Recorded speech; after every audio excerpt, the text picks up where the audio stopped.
Assalamu alaikum.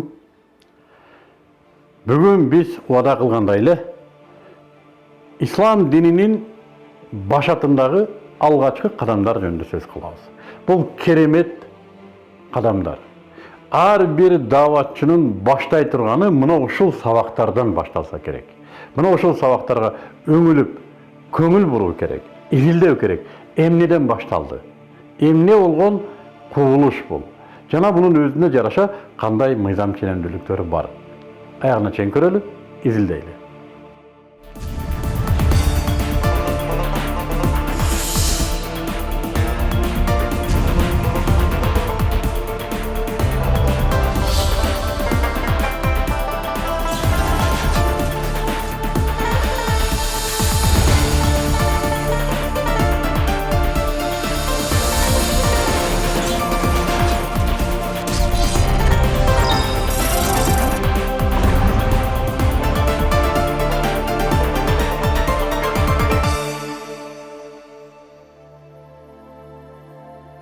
Эзелтиден пайгамбар уруусу болуп эсептелгенине карабай, көптөн бери Араб жарым аралына болуп көрбөгөндөй жаңылык Аллах Субхану ва Тааланын ааламдарды жетектөөчү белгилери 40 жашка курагы жеткен Исмаил пайгамбардын урбагы Мухаммад ибн Абдуллахка түшө баштады.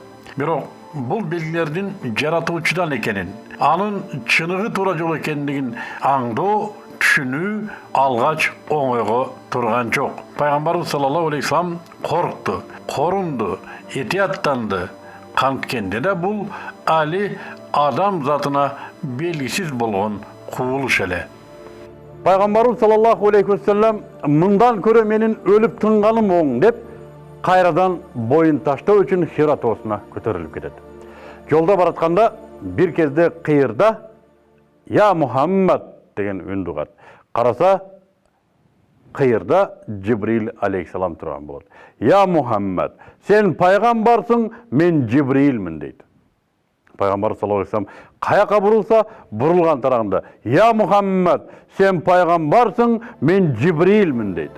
Пайгамбар саллаллаху алейхи вассалам артка караса, арт жагында кыйырда турат.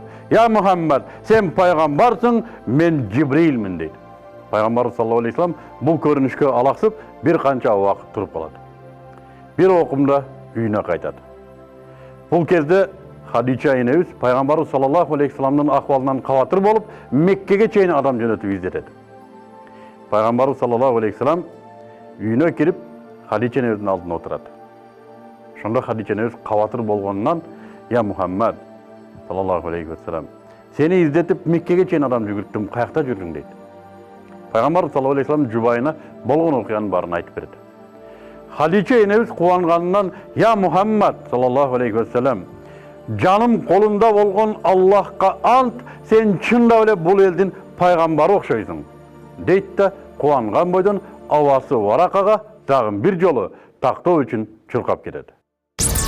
Бул жолу да Варака жаным колунда болгон затка ант. Ага, Муса келген периште келиптир, жана акыйкатта ал пайгамбар болуптур. Ага айткының бекем болсун деп кубаттады. Хадича бул сөздөрдү Пайгамбарыбыз саллаллаху алейхи вассаламга айтып келет. Пайгамбарыбыз саллаллаху алейхи вассалам көп өтпөй кайра Хира тоосуна жол тартат. Пайгамбарыбыздын учурунда мындай бир дагы курулуш, бир да имарат жок болсо керек эле. Балким көчмөндөрдүн кээ бир чатырлары болушу мүмкүн, бирок мындай үйлөр жок болсо керек.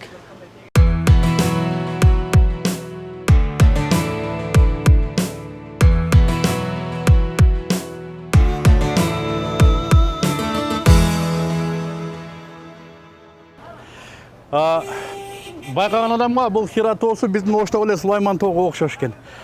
Бирок бул тоодон Сулайман тоонун бул тоодон айырмасы буга Куран түшкөн, экинчи айырмасы Сулайман тоонун Мекке кылабыз деп атат, а меккеликтер бул тоону жөнөкөй эле тоо бойдон калтырабыз деп атат. Куран түшкөнүнө карабай. Пайгамбарыбыз саллаллаху алейхи вассалам Хирада дагы бир канча убакыт жалгыз калды. Ал эми Мекке өз жашоосу менен анын караңгылыгын жара турган зор күч пайда болгону тууралуу кабарсыз көр тирлиги менен алпырышып жатты.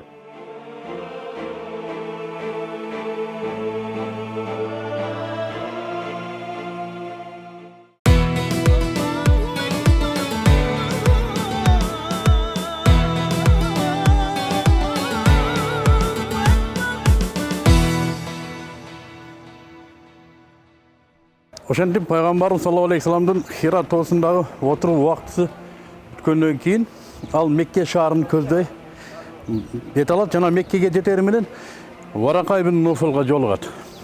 Ал кишиге өзүнүн көргөн билгендерин жана анын окуянын төкпөй чачпай айтып берет. Ошондо Варака ибн Нуфал айтты дейт. Менин жаным колунда болгон Аллах субхану ва таалага ант ичем. Сен бул элдин пайгамбарысың. Жана сага келген зат Муса алейхисаламга келген периштелер дейт. Көп өтпөй карыя көз жумат. Акыйкат көрүнүштөрдө убактылуу токтоп, пайгамбарыбыз саллаллаху алейхи вассалам кайра кыжаалат боло баштайт. Бул учурда пайгамбар саллаллаху алейхи вассалам өзүнүн пайгамбар экендигин, жанага вахий алып келип аткан Жибрил алейхисаламдын акыйкаттан Аллах субхану ва тааладан келген ортомчу экендигин түшүнүүгө керек болгон тыныгып эле.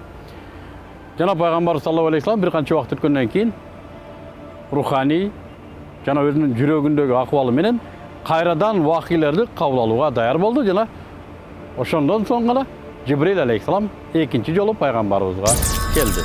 Бул тууралуу Жабир ибн Абдуллах пайгамбарыбыз саллаллаху алейхи вассаламдан бир хадисти келтирет. Пайгамбарыбыз саллаллаху алейхи вассалам мен бир жолу сапарда бараткам. Бир кез асмандан үнү кылды. Башымды көтөрсөм, кыйырда мага Хирада көрүнгөн периште тактыда отурган экен. Мен чочуп кеттим. Кулап түштүм. Кайра өзүмө келдим дагы, чуркаган бойдон үйгө келдим. Мени ороп койгула, мени батыраак ороп койгула деп сурандым. Үйдөгүлөр мени ороп коюшту.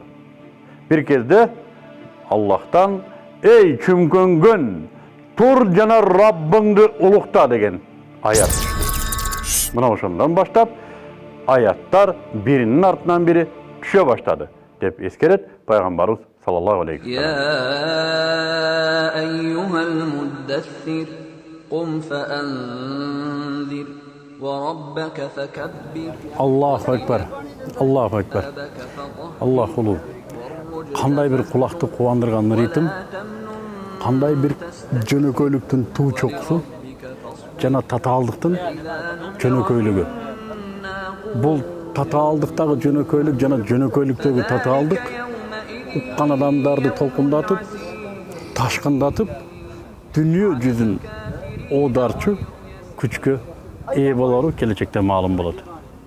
Муддассир сөзү түштүк менен пайгамбар саллаллаху алейхи вассалам набийликтен, пайгамбарлыктан элчилик даражасына көтөрүлгөн. Ошону менен муддассир сөзү менен пайгамбар саллаллаху алейхи вассаламга элчи болуп, я айюхал муддассир, эй ороонуп жаткан зат, кум фаанзир, тургун жана сени коомуңа эскерткен деген аят түштүк менен пайгамбар саллаллаху алейхи вассалам элчи болгон. Пайгамбарлык менен элчиликтин айырмасы, наби менен расулдун айырмасы, пайгамбарлык Аллах Таала пайгамбарларды өзүнөн алдыңкы өткөн элчилердин динин толукташ үчүн берилген шариатты толуктап, ошону кайрадан адамдарга жаңылап жеткизүү үчүн жөнөтүлгөн пайгамбар болуп келет. Ал эми элчилик болсо, ошол өзүнөн алдыңкы өткөн пайгамбарга эмес, Аллах Таала тарабынан ага жаңы дин, жаңы китеп түшүрүлгөн. Мисалы, Муса алейхисаламга, Дауд алейхисаламга, Иса алейхисаламга жаңыдан шариат берилген. Ошон үчүн Муса алейхисалам, Иса алейхисалам жана биздин пайгамбар Мухаммад пайгамбар саллаллаху пайгамбар жана элчи дейбиз. Наби жана расул деген. Деп кышылдап атасыз. Менин курагымда, менин салмагым менен, менин давлением менен 45 градуста Хирага чыгып тартып көрчү, анан бышылдабаганын көрөм. Кеттик.